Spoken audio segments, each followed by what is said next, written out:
কূটনৈতিক সম্পর্ক পুনর্বিবেচনা করতে হবে।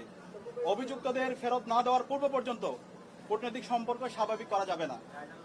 এই দাবি অনতিবিলম্বে না মানা হলে এবং আইন শৃঙ্খলা পরিস্থিতি দৃশ্যমান পরিবর্তন না দেখাতে পারলে স্বরাষ্ট্র উপদেষ্টা, আইন উপদেষ্টা এবং পররাষ্ট্র উপদেষ্টাকে পদত্যাগ করতে হবে। এই 3 দফা দাবি আমরা জানিয়েছি এবং একই সাথে আমরা গতকাল থেকে বাংলাদেশের সকল ছাত্র সংগঠন, সিভিল সোসাইটি, সাংবাদিক এবং জুলাইয়ে যে সমস্ত সংগঠনগুলো তৈরি হয়েছে, জুলাইয়ের যারা আমাদের সহযোদ্ধা ছিল, আমরা সবার সাথে গতকাল থেকে যোগাযোগ করছি, মিটিং করছি। ছাত্রদল, ছাত্র শিবির, ইন্ডিপেন্ডেন্ট অ্যাক্টিভিস্ট এবং বামপন্থী সংগঠন, ইসলামিক সংগঠন এবং সব ধরনের নাগরিক, ছাত্র এবং নাগরিকদের সাথে আমরা যোগাযোগ করেছি।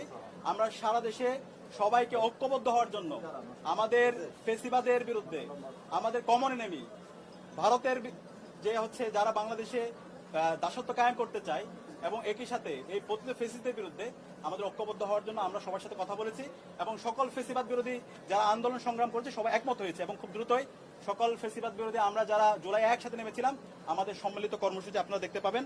এবং একই সাথে আমরা সারা দেশের মুক্তিকামী ছাত্র জনতাকে আহ্বান করছি, আমাদের প্রত্যেকটা পাড়ায় পাড়ায়, প্রত্যেকটা ওয়ার্ডে ওয়ার্ডে আমরা যেন দেশের আমাদের নাগরিকদের নিরাপত্তা নিশ্চিত করার জন্য আইন শৃঙ্খলা রক্ষায় আমরা যেন গণকমিটি গঠন করি, যে গণকমিটির মাধ্যমে যারা ফেসিবাদের দূষর আছে, খুনি হাসিনা এবং তার দূষর, নিষিদ্ধ ছাত্রলীগ, যুবলীগ, সন্ত্রাসীদেরকে আইডেন্টিফাই করে তাদেরকে যেন থানায় দেওয়া হয় এবং তাদের বিরুদ্ধে যেন ব্যবস্থা নেওয়া হয়। এবং সেই জায়গায় স্বরাষ্ট্র মন্ত্রণালয় নিশ্চিত করেছেন আমাদের যে গণকমিটি গঠিত হবে তাদেরকে সার্বিকভাবে আইন শৃঙ্খলা রক্ষাকারী বাহিনী তাদেরকে সহযোগিতা করবে। এবং যেই দিল্লি আজকে খুনি হাসিনা এবং তার দূষরদেরকে, সন্ত্রাসীদেরকে আশ্রয় দিচ্ছে এবং দিল্লি থেকে আমাদের বাংলাদেশকে বিভিন্নভাবে উত্তপ্ত করার চেষ্টা করা হচ্ছে, সেই দিল্লির সাথে আমাদের যে পররাষ্ট্র মন্ত্রণালয় আছে, পররাষ্ট্র মন্ত্রণালয়ের কূটনৈতিকভাবে তাদের বিরুদ্ধে আমাদের যে সম্পর্ক সেটাকে পুনর্বিবেচনা করতে হবে।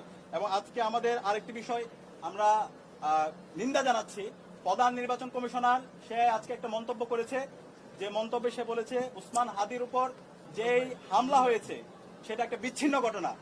আমরা পুরো ছাত্র জনতার পক্ষ থেকে আমরা এই ধরনের মন্তব্যের তীব্র নিন্দা এবং ঘৃণা জ্ঞাপন করছি।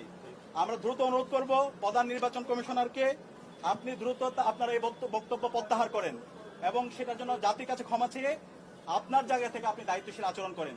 তফসিল ঘোষণার পর থেকে আমরা চাই এই দেশের সকল নাগরিকরা একটা সুস্থ পরিবেশে নির্বাচন এবং ভোট দেওয়ার জন্য, সুতরাং ফ্রি, ফেয়ার, ক্রেডিবল ইলেকশন করার জন্য নির্বাচন কমিশনার থেকে শুরু করে আইন শৃঙ্খলা রক্ষাকারী বাহিনী সবার দায়িত্বশীল আচরণ করা দরকার।